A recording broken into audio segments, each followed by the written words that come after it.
மூத்த பத்திரிகையாளர் மாலன் அவர்கள். சார் வணக்கம். ராமதாஸ் அவர்களுடைய இந்த பத்திரிகையாளர் சந்திப்பில் அன்புமணி பற்றி நிறைய விமர்சனங்கள் அவர் முன் வச்சிருக்கார் சார். முதல்ல இந்த ப்ரெஸ் மீட்டை பற்றி நீங்கள் என்ன நினைக்கிறீங்க? அந்த ப்ரெஸ் மீட் நான் பார்க்கல. ப்ரெஸ் மீட்டில் என்ன சொன்னாரு தெரியல. பட் இது அவங்க இந்த ரெண்டு பேருக்கு நடுவில் இருக்கக்கூடிய கருத்து வேற்றுமைகள் என்பது ஒரு குடும்பத்தில் இருக்கக்கூடிய கருத்து தகப்பனுக்கும் மகனுக்கும் இருக்கக்கூடிய ஒரு பிரச்சனையாக தான் நான் பார்க்குறேன். அதாவது ஒரு வியாபார குடும்பத்தில் இது ரொம்ப சகஜமாக இருக்கும். அதாவது தந்தையினுடைய பார்வை, அவருடைய அணுகுமுறை அது ஒரு மாதிரி இருக்கும். மகனுடைய பார்வை, மகனுடைய அணுகுமுறை வேற ஒரு மாதிரி இருக்கும். இப்போ உதாரணத்துக்கு சொல்றதானா, நம்மளுடைய பெரிய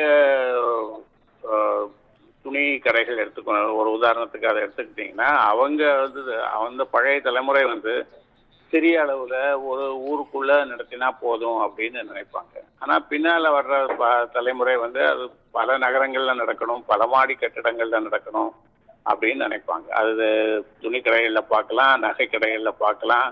இன்னும் சொல்ல போனால் இப்போ டிவிஎஸ் மாதிரி குடும்பங்களில் போன தலைமுறை ஒரு பஸ் ஓட்டுறதோடு நிறுத்திக்கிட்டா போதும்னு நினச்சாங்க. இப்போ ஆனால் அதுக்கு பின்னால் வந்த தலைமுறை பல்வேறு அது தொடர்பான பல்வேறு தொழில்களை நடத்தினாங்க. இது ஒரு தலைமுறை இடைவெளியில் இருக்கக்கூடிய பார்வை வித்தியாசம்.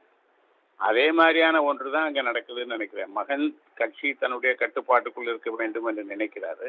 தந்தை அதை தனக்கு வயதானாலும் தான் தான் தன்னுடைய தலைவர், தன்னுடைய கட்டுப்பாட்டுக்குள்ள இருக்கணும்னு நினைக்கிறாரு.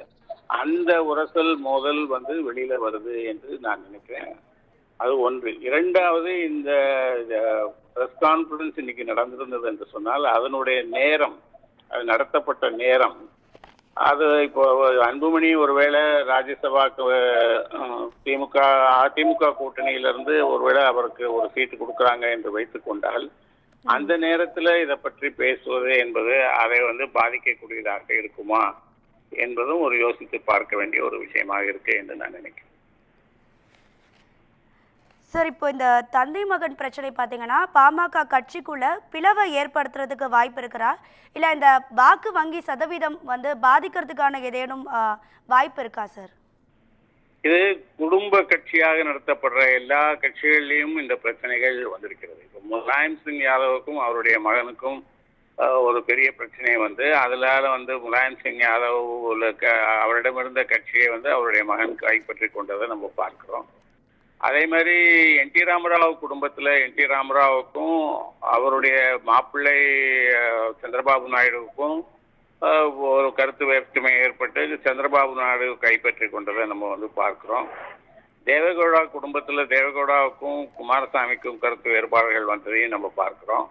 அது மாதிரி இப்போ ஆந்திர பிரதேசத்தில் பிஆர்எஸ்ன்னு சொல்லக்கூடிய அந்த சந்திரசேகர் ராவ் குடும்பத்தில் அவருக்கும் அவருடைய மகளுக்கும் நடுவில் கருத்து வேற்றுமை வந்திருக்கிறத நம்ம பார்க்கிறோம். அது குடும்ப கட்சி என்று நடக்கக்கூடிய எல்லா கட்சிகள்லையும் ஒரு காலகட்டத்தில் இதை போன்ற பிரச்சனை வரும். அது அந்த பிரச்சனையில யார் ஜெயிக்கிறாங்க தோக்குறாங்க, அதனால கட்சிக்கு ஏற்படக்கூடிய இழப்பு அதெல்லாம் ஒரு பொத்தாம்பொதுவாக அதை சொல்லிவிட முடியாது. அதை ரொம்ப விரிவாக நுணுகி ஆராய்ந்து தான் அதை சொல்ல முடியும். சார், இப்போ இந்த பாமக நிறுவருக்கும் சரி இல்லை தலைவருக்கும் சரி இந்த மோதல் அப்படிங்கிறது வரக்கூடிய இந்த 2026 தேர்தல் கூட்டணியினால ஏற்பட்ட மோதலாக கூட இருக்கலாம் இல்லையா? ஏன்னா ராமதாஸ் அவர்களும் சொல்லியிருக்கிறாரு, நான் அதிமுக கூட்டணியில் இணைந்திருந்தா போன தேர்தலில் 3% 3 இடங்கள்லையாவது நாங்கள் ஜெயிச்சிருக்க வாய்ப்பு இருக்கு அப்படிங்கிறது ராமதாஸ் அவர்களுடைய கருத்தா இருக்கே. ஆமா, அவர் அன்புமணியும் ராமதாஸோட தான் அதிமுகவோட தான் போக வேண்டும் என்று நினைக்கிறார் என்று பத்திரிகைகள் சொல்கின்றன. அன்புமணி திமுக கூட்டணிக்கு போக வேண்டும் என்று சொல்கிறார் என்று சொல்வதாக பத்திரிகைகள் சொல்லல. அது அல்லது தனித்து நிற்க வேண்டும் என்று சொல்கிறார் என்பதாக பத்திரிகைகள் சொல்லல. இது எல்லாமே ஒரு ஊகத்தின் அடிப்படையில் போடக்கூடிய கணக்குகள். ஊகத்தின் அடிப்படையில் எதை வேணாலும் பேசலாம், ஆனால் அது செய்தியாகாது. ஊகத்தின் அடிப்படையில் சொல்லக்கூடிய எல்லாமே வதந்தி அல்லது வம்பு. அதற்குள்ள நான் இறங்குவதற்கு நான் தயாராக இருக்கேன். சார், இப்போ பாமகவிலே பார்த்தீங்கன்னா கௌரவ தலைவர் ஜி கே மணி அவர்கள் அதே மாதிரி ஒரு செய்தியாளர் சந்திப்பில் சொல்லியிருந்தாரு, தந்தை மகனுக்கு இருக்கிற இந்த பிரச்சனை சுமூகமான பேச்சுவார்த்தை மூலமா தீர்க்கப்படும் அப்படிங்கிறது அவருடைய ஸ்டேட்மெண்ட்டாகவே இருந்தது. ஆனால் இப்போ அதை தாண்டி பொதுவெளியில் பகிரங்கமாக ராமதாஸ் அவர்கள் பல்வேறு விமர்சனங்களை முன் வச்சிருக்காரு சார். இதையும் எப்படி சொல்ல பார்க்குறீங்க? அது நான் பார்க்கலைங்க. எனக்கு அவங்க உள்கட்சியில் என்ன நடக்குது, அதை அவங்களுக்குள்ள சமாதான பேச்சுவார்த்தை நடக்குதா, அது நேரடியான உட்காந்து பேசுறாங்களா, தூதர்கள் மூலமாக பேசுறாங்களா, அந்த தூதர்கள் இவங்க சொல்றத சரியா ஒருத்தர் இருந்து இன்னொருத்தருக்கு சரியா எடுத்து சொல்றாங்களா, அதை ஏற்றுக்கொள்றாங்களா, மறுக்கிறாங்களா, இதெல்லாம் பற்றி எதுவுமே தெரியாம அவர் ஜி.கே. மணி சொன்னாரு. அது அவருடைய விருப்பத்தின் அடிப்படையில் சொல்லியிருக்கலாம், அல்லது அவருடைய நம்பிக்கையின் அடிப்படையில் சொல்லியிருக்கலாம். அதனால அதை பற்றி எதுவுமே தெரியாம நம்ம அதை பற்றி எப்படி பேசணும், அதை பற்றி நம்ம பேச முடியும்?